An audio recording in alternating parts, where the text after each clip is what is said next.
Today's episode contains a brief description of attempted suicide and may not be suitable for all listeners. Listener discretion is advised. We fire our salvo to destroy those guard towers. Within an hour after that, we're crossing the minefield. The Army engineers had already plowed through lanes. Like, imagine a 3-lane road being plowed through a minefield.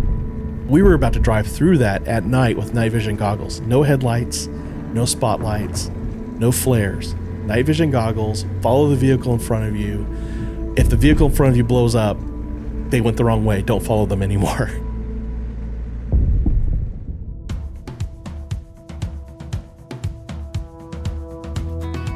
Hi, I'm Ellie Hamilton from Lilburn, Georgia, and I am a soon-to-be retired hospital laboratory director. I love listening to Compelled because the stories of God working in people's lives today shows me there's nothing too great for God to overcome. God is good all the time. Enjoy today's episode. I'm Paul Hastings, and you're listening to Compelled, where we use gripping, immersive storytelling to bring to life Christian testimonies from the kingdom of God, told by the people compelled to live for Him. In our last episode, we heard from James Omondi, who grew up in total poverty in a small village in Kenya. His village viewed illness and misfortune through a lens of fear and mysticism, which left James and his family labeled as cursed. His childhood was shrouded with judgment, rejection, and isolation. But when all hope seemed lost, God intervened. Again, you can hear that story by tuning into our previous episode with James Omondi. Today, our guest is Jerry Dugan, whose life was a clash between spiritual curiosity, complete ambivalence, and intellectual skepticism. But when he was facing the prospect of dying on the battlefield in Iraq, he found an unexpected answer to the prayer he never thought he would pray. So gather around, lean in, and join us for another compelling story from the kingdom of God.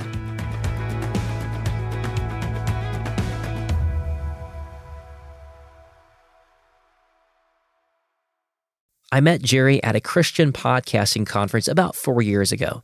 We've stayed in touch ever since then, and last spring we met up in Dallas to record his story. Jerry was born in 1976 and grew up with his younger brother as Army brats. For the first 10 years, their family was stationed in Oklahoma, then Europe, then California, then Japan, and finally back to the States. For Jerry, it was a fun adventure, and he enjoyed traveling to new places and making new friends. Jerry's mother was an immigrant from Thailand who turned to nominal Christianity when her Buddhist faith couldn't bring her peace.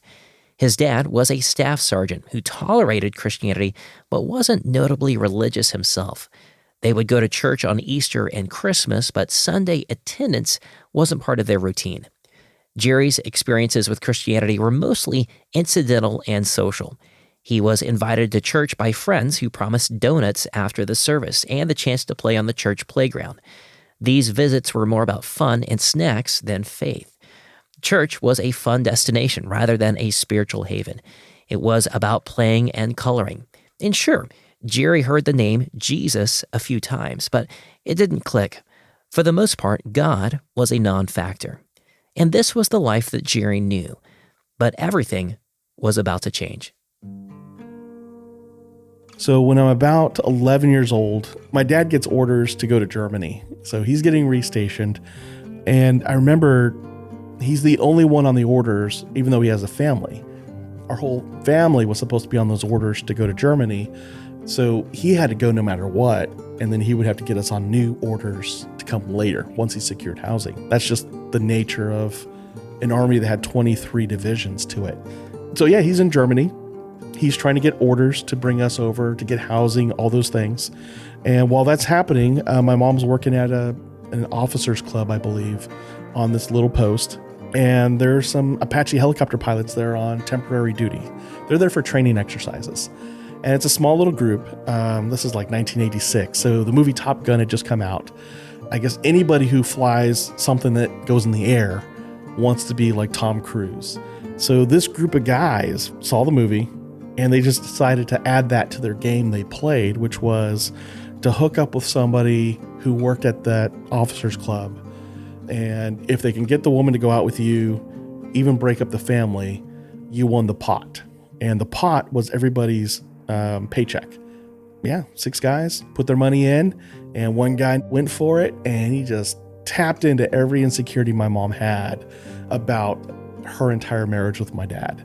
That, yeah, he's in Germany doing the same thing I'm doing, which is meeting beautiful women, living the life. If I'm doing it, he's doing it. We're all doing it. We're soldiers. It's what we do.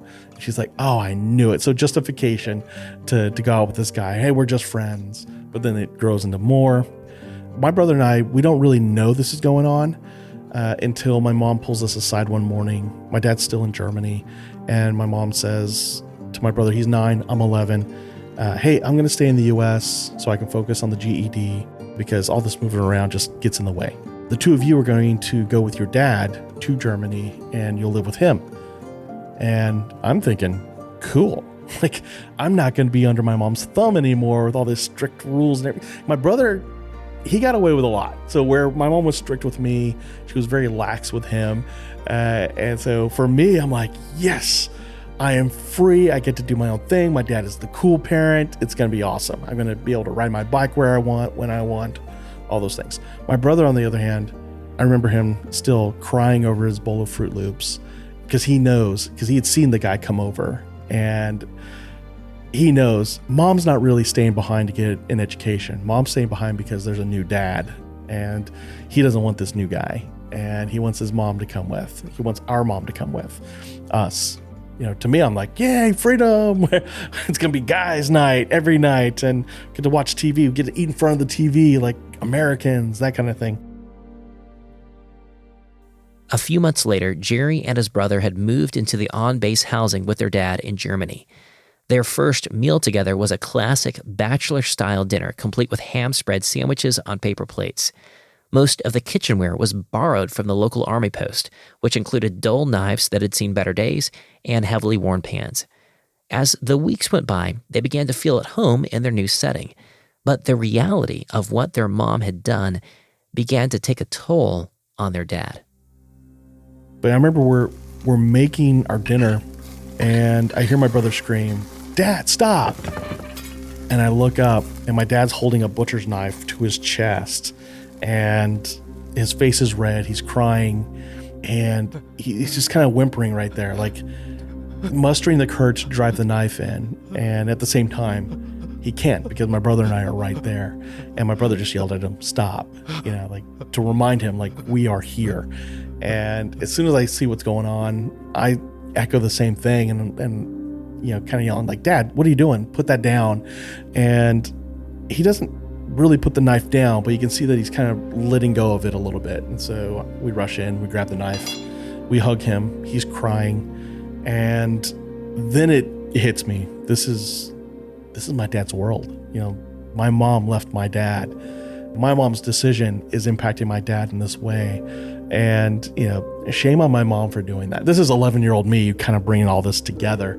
And, my brother, he's crying. He's like, we got to save dad. We got to make sure we all stay together. We knew enough that, like, if my dad's unit found out what was going on, we would be split up from my dad.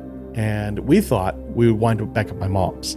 And if that happened, that would be like the death knell for my dad. Like, now she's taken everything. And my brother and I decided, no matter what, mom cannot know that this is going on. And number 2, dad's work cannot know this is going on. But at the same time, we can't have dad actually carrying this out. That night, I think, we packed up all the knives and taped it up. I don't know where my brother found the tape, but there was a lot of packaging tape on this bucket filled with knives, anything sharp. If it had a pokey into it, it went into that bucket. He taped it up and hid it somewhere in the basement of our apartment building. And, whenever things came in, we kind of inspect everything. When my dad went grocery shopping, we made sure he didn't buy new knives. We pretty much were using plastic utensils from then on out. Did your dad ever, talk to you guys about what had happened or anything, or did y'all just never really mention it in front of him again? He didn't really have the capacity to talk through what he was feeling or going through. He just tried to put on a brave face the next morning. In the moment, he's crying, he's apologizing, he's saying he can't do that to us. We got to keep this quiet. He won't do it again. And we found out he would keep trying until he could pull it off.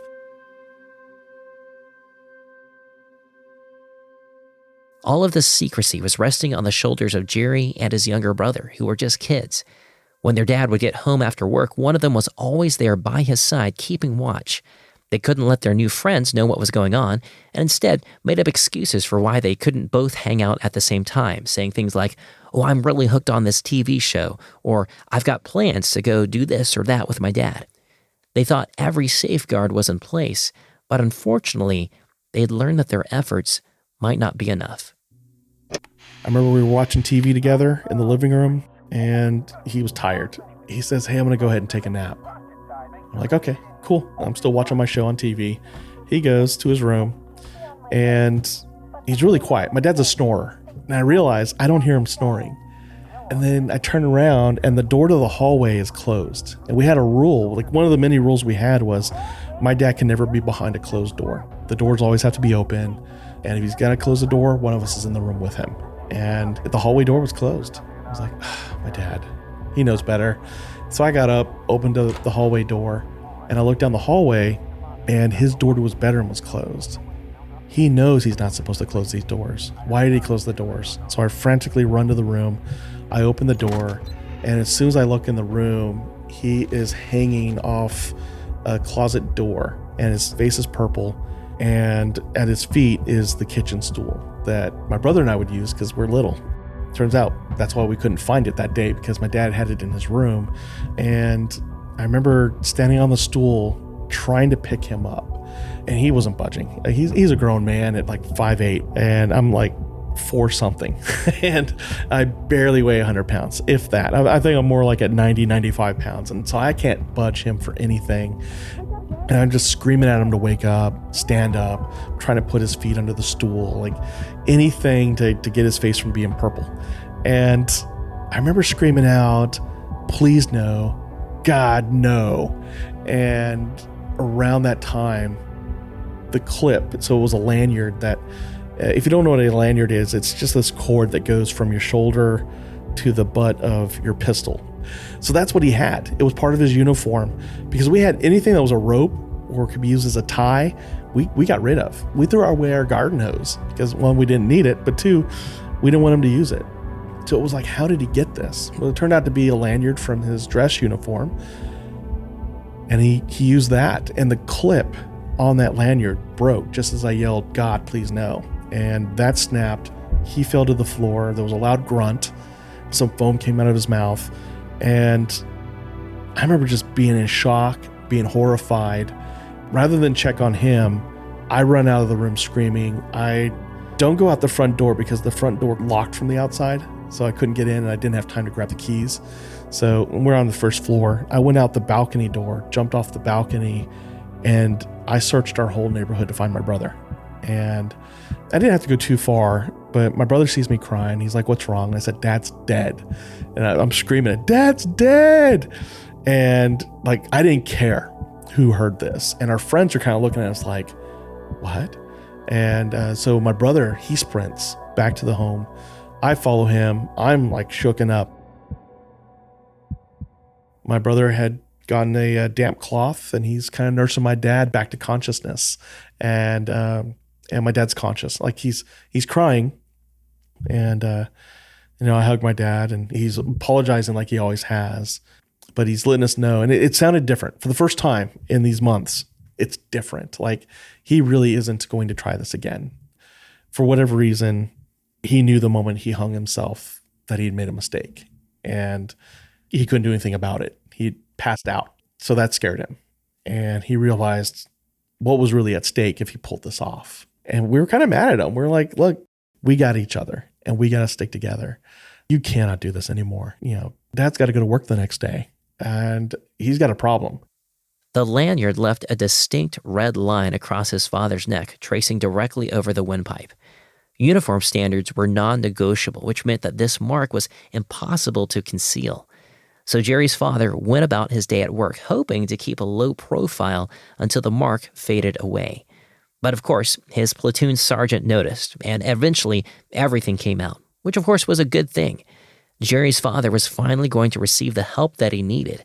But it meant that by the end of the day, Jerry and his brother had been placed into a form of military foster care. And a new chapter began for both of them as they were ushered into the home of the O'Neill family, who were civilians who worked for the U.S. military base there in Germany. My brother and I are staying with this family we've never met before. They seem nice, but we have no idea who they are. And it didn't help that the wife was a German national. So all our fears from like Hansel and Gretel are coming out. Like, she's going to fatten us up. She's going to cook us and eat us. Like, our minds, I don't know about my brother, but my mind went there. And so they had to calm us down and let us know they're good people. And we can have contact with our dad. You know, for the first few days, we won't because he needs to take care of him. But anytime we need to go visit him, we can make a trip. And they honored that. I think we visited my dad 2 or 3 times while he was still in Germany. And while we were under their care, we also got to go on vacation with them. They were going on vacation to visit the wife's family there in Germany. You know, they prayed at every meal. The 2 boys fought way differently than my brother and I did. My brother and I, we fought with like punches and bites and kicks and chokeholds. These 2 guys talked things out. Like, they'd put themselves in timeout until they calmed down, and then they would have a conversation, and they were our age. So it wasn't like they were much more older and mature than we were. They were about our age, and they acted more maturely than we did. And they didn't judge my brother and I for fighting all the time.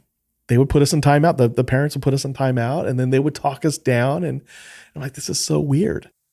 A couple of months later, they were reunited with their dad after he finished treatment, and they moved to a new army base in California. Their dad stayed true to his promise and didn't make any further suicide attempts. Jerry's time with the O'Neill family left a lasting impression on him. They were a functional family that seemed to have things together. They went to church, prayed before meals, and just lived their lives differently. And the way that they acknowledged that there was a God made an impression with Jerry. He didn't know who this God was, but it seemed as though he could keep families together. Through the rest of middle school and high school, Jerry dabbled around in spirituality and even considered joining the Jehovah's Witnesses for a while. But by the time he reached college, he was definitely an agnostic. He believed that there was some God out there, but exactly who he was, well, that was up for debate. And at any rate, Jerry was too busy planning his future. More on that after the break. Welcome back to Compelled. Jerry continued with his agnosticism throughout college. If there was a God, who was to say that Jesus was the only way? And who in the world could actually figure that out? Too confusing, out of sight, out of mind. And after graduating from college, Jerry found himself at a crossroads. He wanted to go on to med school, but his academic performance hadn't been stellar, which closed the doors to scholarships.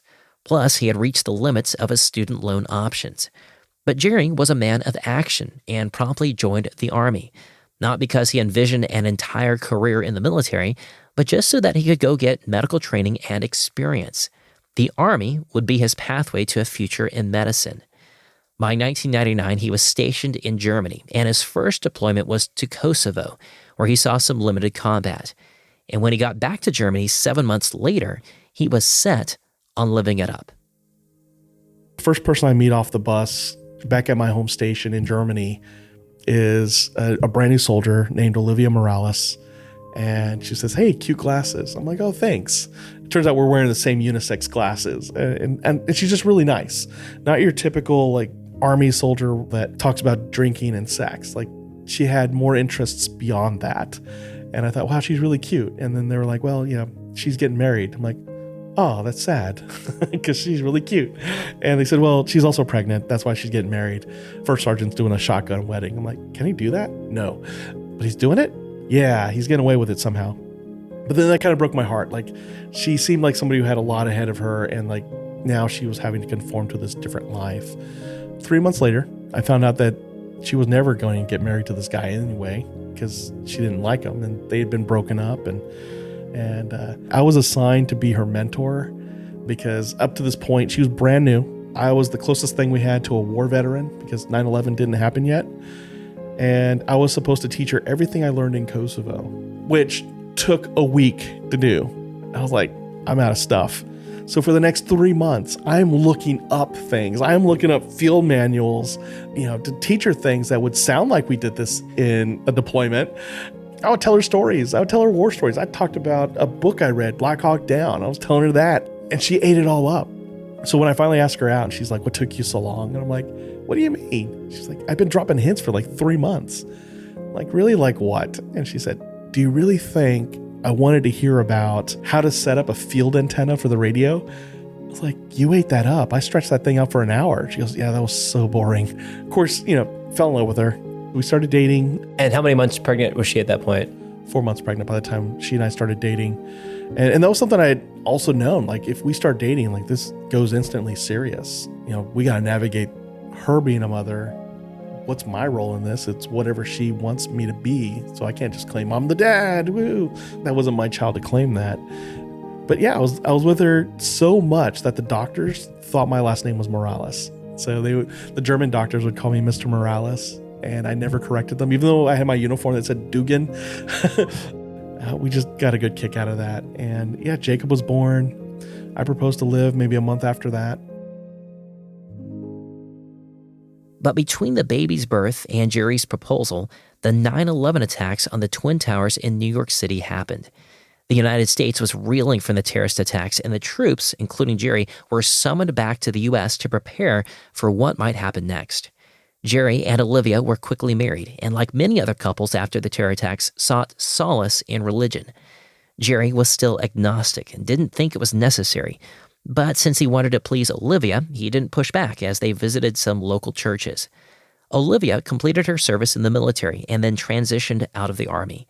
But Jerry was now stationed at Fort Benning in Georgia, and the shadow of global events loomed large. At the beginning of 2003, shortly after discovering that Olivia was pregnant with their second child, and with only a couple months left to serve in the military, Jerry received orders to deploy to Kuwait. He anticipated a straightforward show of American military might, but after arriving, the military announced a stop-loss, which meant anyone's enlistment that was about to end, like Jerry's, was now involuntarily extended indefinitely. Jerry realized that this was preparation for a full-scale invasion into Iraq. Whether he wanted to or not, he was going to serve on the front lines of the escalating war on terror.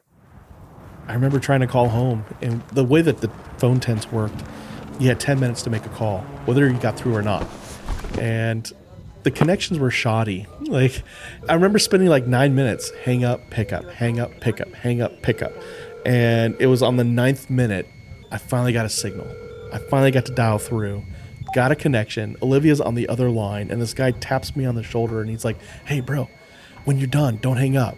Just hand me the receiver. I'll hit like pound or whatever, and then I'll be able to still have a connection, but it'll be my phone card. And he's eating up my last minute to talk to my wife. And I'm looking at him like, are you serious? Like, the guy just yelled 1 minute. And I'm like, can you let me talk to my wife? And I get on the phone, and Olivia's not happy because I just called her and had a random conversation with a random guy. And I'm like, I'm so sorry, my love. I thought he was an NCO telling me something, and it turns out he just wants the phone after we're done. And then the guy says, 30 seconds. She goes, well, I'm really upset you called me and like talked to another guy.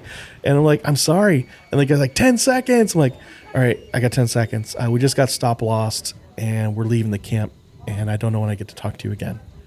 She says, are you serious? I'm like, I'm serious. Hang up now.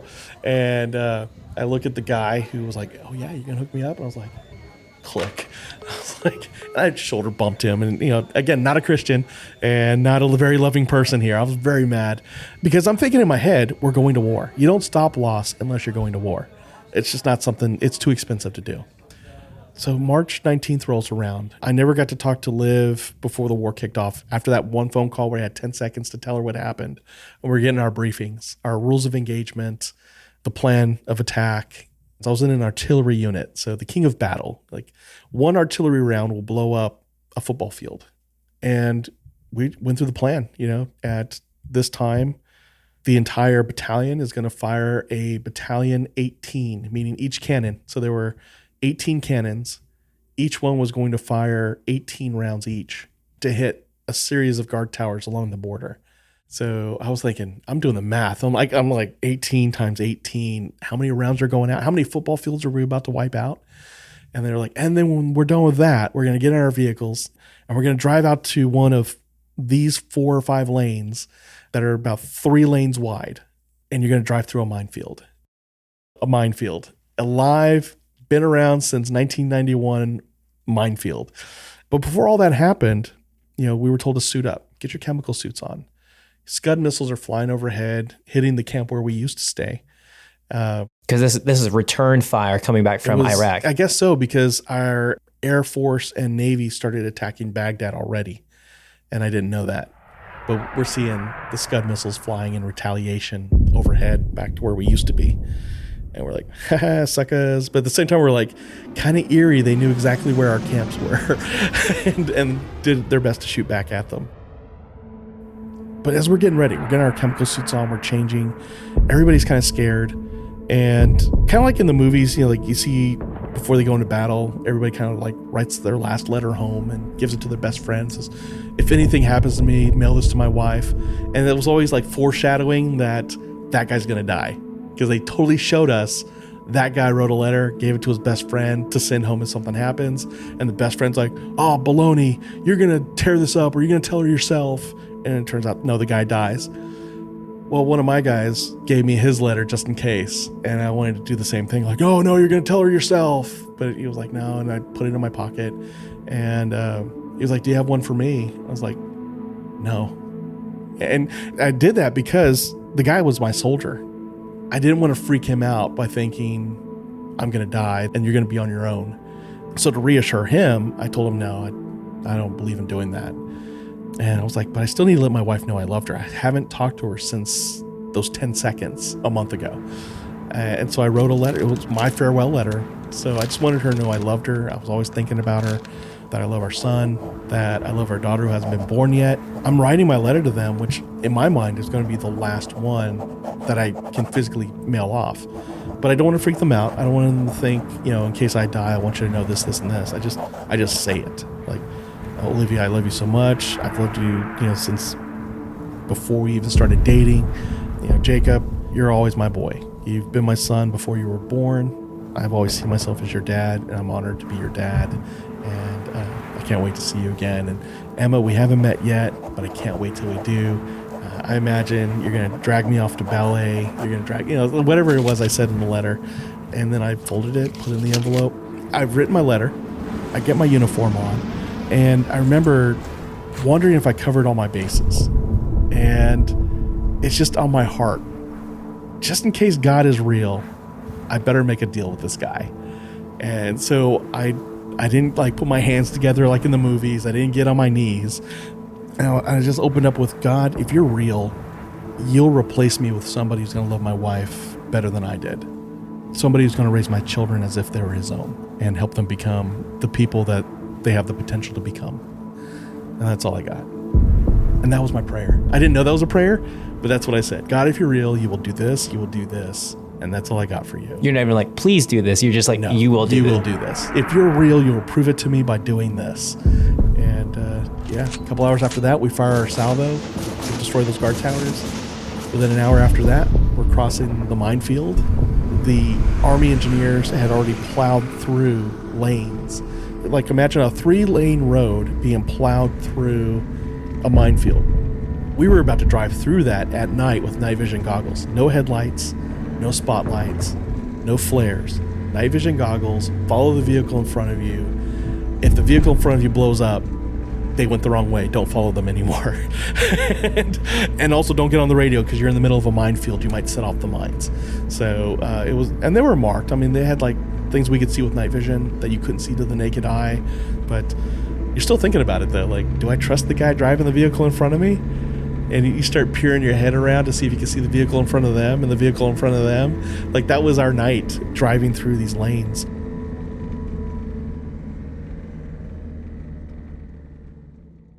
In his mind, Jerry was pretty certain he was going to die before ever seeing his family again. So that's why he offered that raw, unguarded prayer to a God he was uncertain even existed. In Jerry's mind, God was a bargaining tool, a last resort plea in times of uncertainty or trouble. But God still heard it nonetheless. More on that after the break.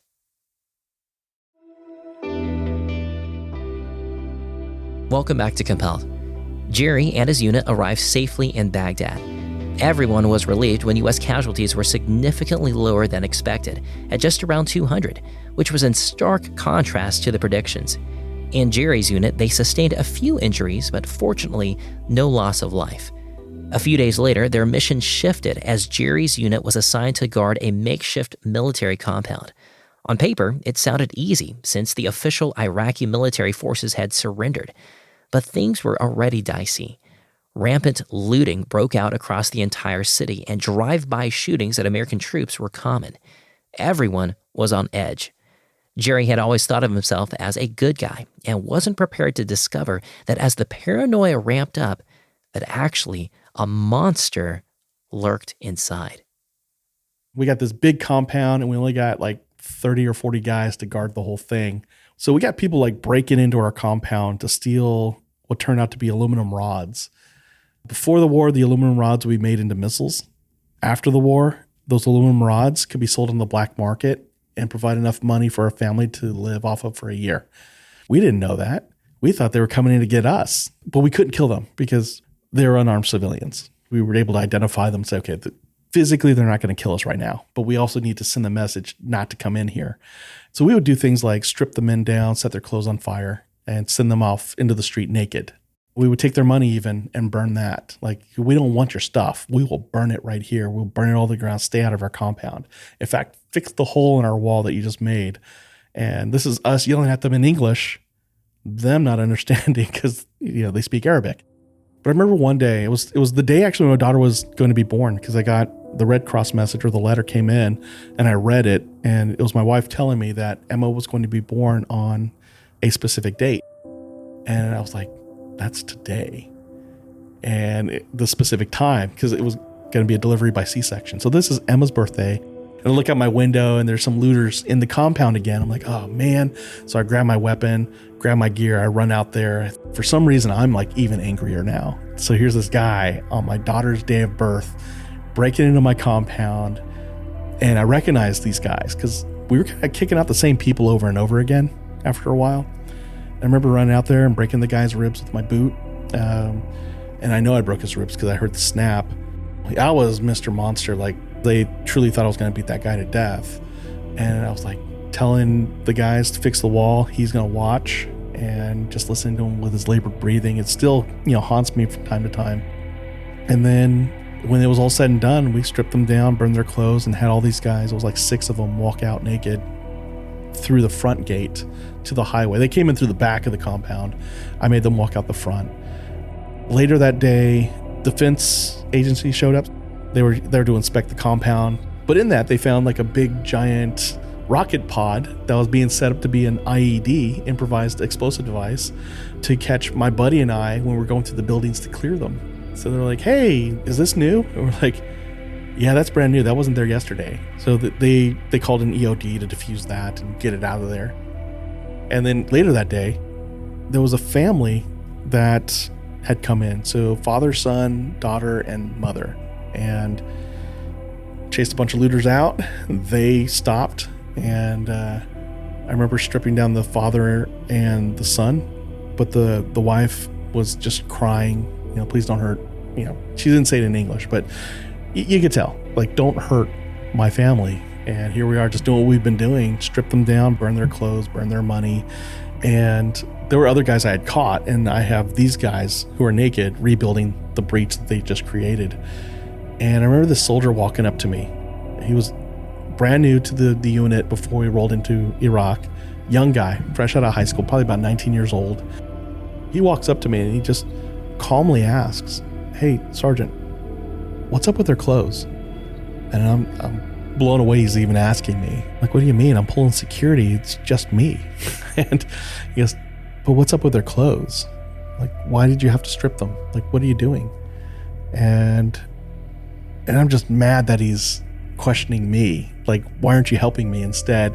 And then I look at him again, And dangling out of his uniform is his gold chain, and there's a cross on it. So now I'm mad because he's out of uniform.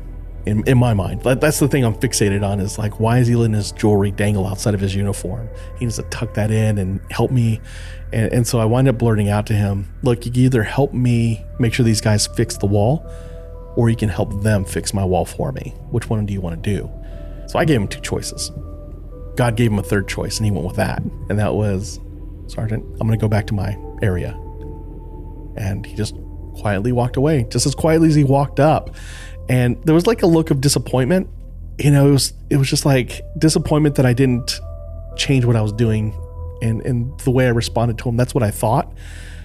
He was never reporting to me in the first place. He was there because God put it on his heart.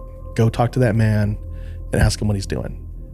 Now, what he didn't see happen right after he was out of sight, because I wasn't going to give him the satisfaction, but in that moment, I didn't have that fire in me anymore to be mean to this family, to be a monster, and I let them go. I didn't parade them out in front like everybody else. I let them go out to the breach. I fixed the breach myself, and I went back to my hooch, my room, and I just broke down and cried. And I remember just saying, I can't be a monster. Yeah, I still didn't believe I was going home, but I also didn't want my daughter to ever hear that Sergeant Dugan was a monster. The day he died, complete monster who lost his way. Jerry was pretty shaken to realize his capacity for anger and hatred. But as hard as he tried to bury those troubling memories, they still lingered. 3 months later, Jerry's deployment finally came to an end, and he returned to the U.S. to meet his daughter for the very first time. But in the middle of this joyous reunion, Olivia had a secret to share. Before we left Baghdad, we had a series of safety briefings, and our chaplain told us, who's married? Raise your hand. So we raised our hands. Now, you've all been getting paid tax-free like everybody else, but of the married guys, how many of you are still expecting all that money to be sitting in a bank account waiting for you to spend when you get home? And we all raised our hands. He said, go ahead and put your hands down. and he told us, none of that money is going to be in the bank when you get home. Don't be mad. Your wife had to manage the household while you were gone, and she did the best she could. So where did that extra money go? Chances are you got new furniture. And if that's the case, say thank you and hug her and enjoy the furniture. Some of you, there is no new furniture. There's a Sancho. There's a boyfriend, a side piece, whatever you want to call it. And if that's the case, get out of the house, give me a call. We'll get through this. It'll be okay. And so here I am a month later. And as we're driving home, my wife says, hey, I got to tell you something. And do you promise not to be mad? And I'm thinking, oh man, please let it be furniture. Let it be furniture. Let it be furniture. And I'm like, yeah, I promise. By the way, is it new furniture? And she's like, yeah, we got new furniture, but that's not what I need to tell you. And I'm like, oh shoot, we got furniture and a boyfriend? That's not cool. I didn't tell her that, but that was in my head. And she said, okay, now I know you're not religious. Yeah. And I know you hadn't been keen on me going to church. And I was like, well, I mean, we tried. She goes, but that's not the point. What I want to share with you is when the war kicked off, I prayed, God, if you bring my husband home back in one piece, I promise you, I will make sure my family goes to church. The rest is up to you, but I promise you, if you bring him back in one piece, I'll make sure he goes to church and our kids go to church. And that's the most I can do. So she shares that with me. And I'm like, huh, okay.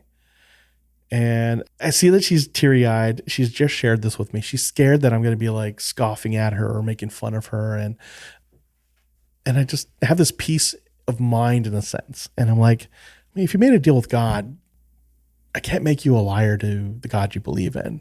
So I don't see why we can't go to churches and try them out and go to one. And she's ecstatic. I have no idea what I've gotten myself into at that point. I just know that I need to support her. She's prayed over me every single day. She's cried over me. She's made this deal with God. And to make her feel good, it's important that we honor this deal. Jerry's stint with the Army finally ended, and they moved to Corpus Christi, Texas, where they began searching for a church to honor Olivia's deal with God. Their first encounter was with a church that was so modern in its approach that Jerry initially thought that they were in the wrong place. But this church resonated with them in a way that the churches they tried years ago never did. By 2005, almost 2 years after Iraq, Jerry still hadn't committed to accepting Jesus as his Savior. He was grappling with the same intellectual skepticism he had clung to in college.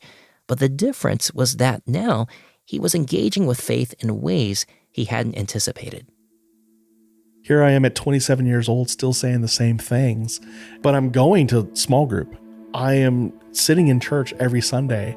I'm listening and I'm reading scripture because I wanted to know the Bible, but the actual Bible is too boring for me. So we had an illustrated Bible that I put in the bathroom I used, and it sat on top of the tank.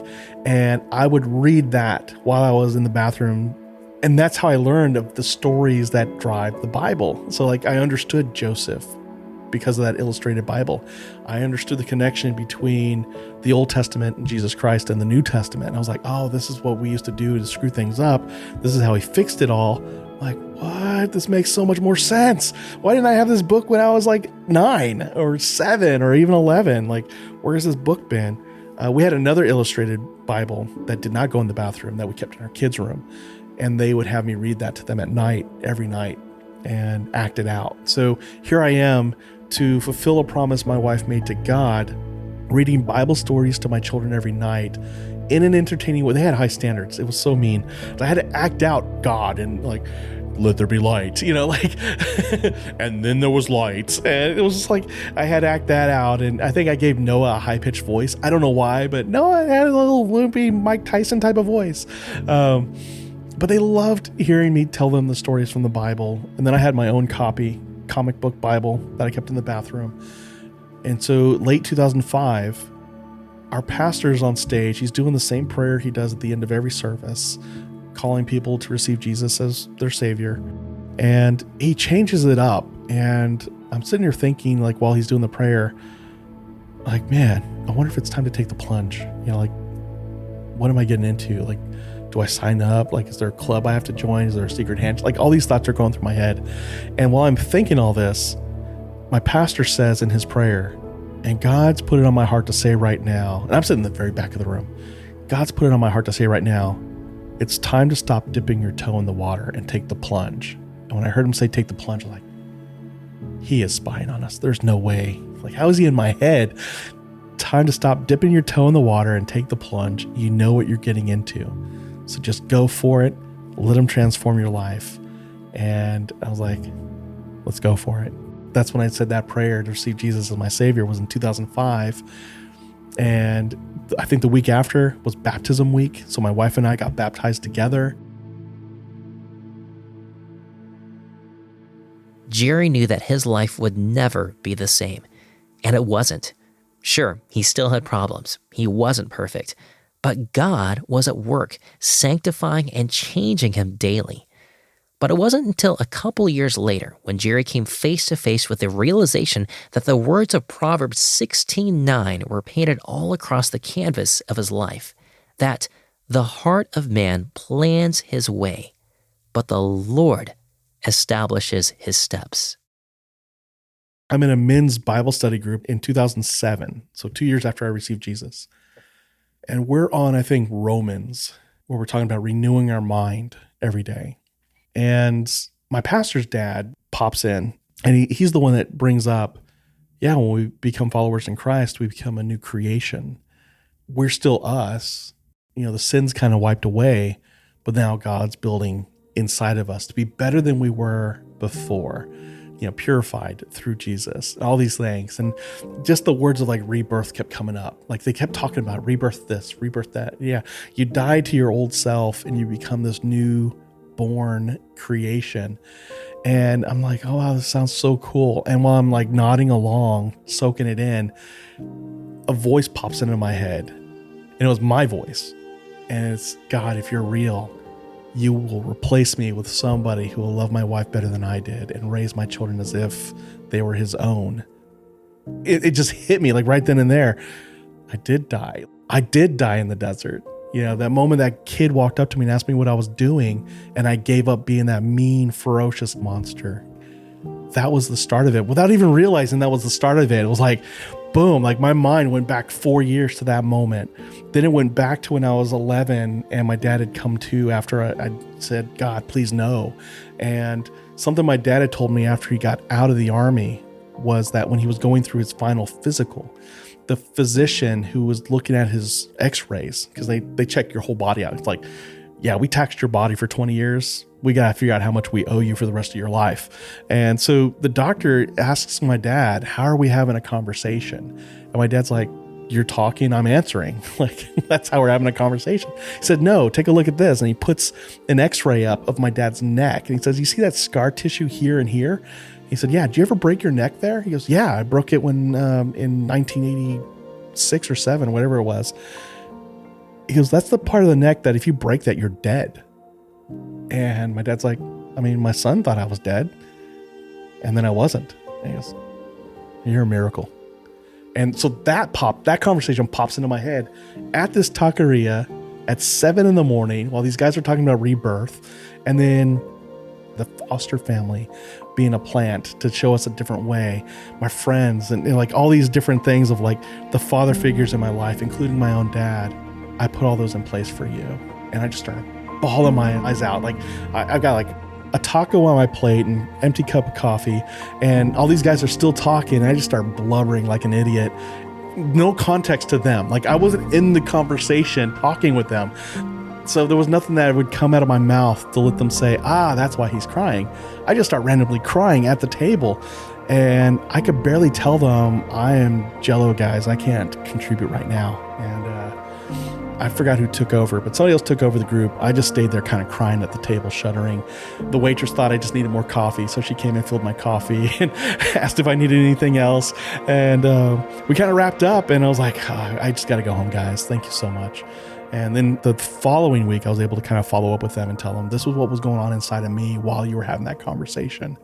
And they're like, wow, that is so cool. And I'm like, yeah, I'm still blown away by it. You know, like all those pieces were there. And even where I am now, like I can still look back in the last 20 years and see where God was still planting seeds. And it just blows my mind. Like when you get a chance to reflect, where has God played a part in your life? Even before you accepted him as a part of your life, it almost every time makes me break down and cry. Not out of like sadness, but just amazement and like pure awe. Jerry, hey man, I appreciate you doing this, and to also just share how the Lord has transformed you, and made something a new creation. Yeah, that's why I share it, so other people can do the same.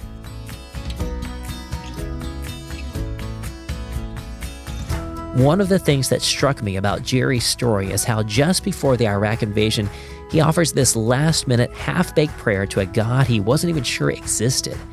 Jerry didn't deserve it, he didn't earn it, but God graciously answered his prayer far above and beyond anything he could have imagined.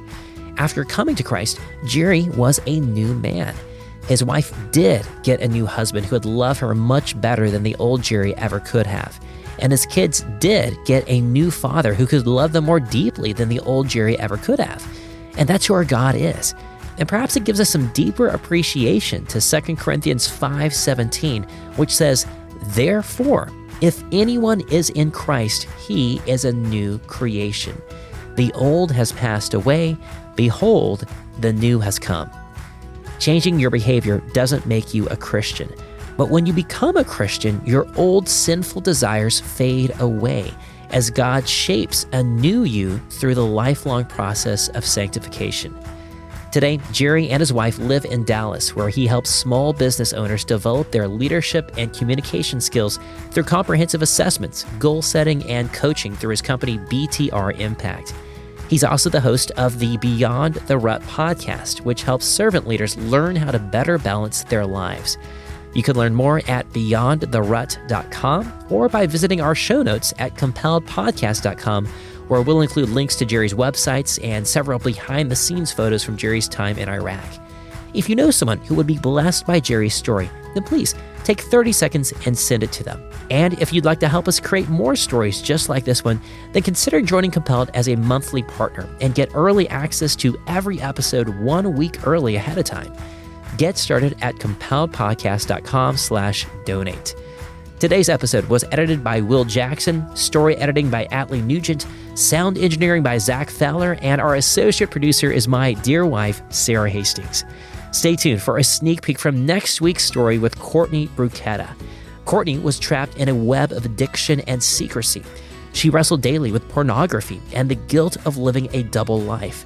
And no matter where she turned, she couldn't find a way out. Could anyone help her break free? I'm your host, Paul Hastings, and you've been listening to Compelled. We'll be back with another compelling story 2 weeks from now. We'll see you then.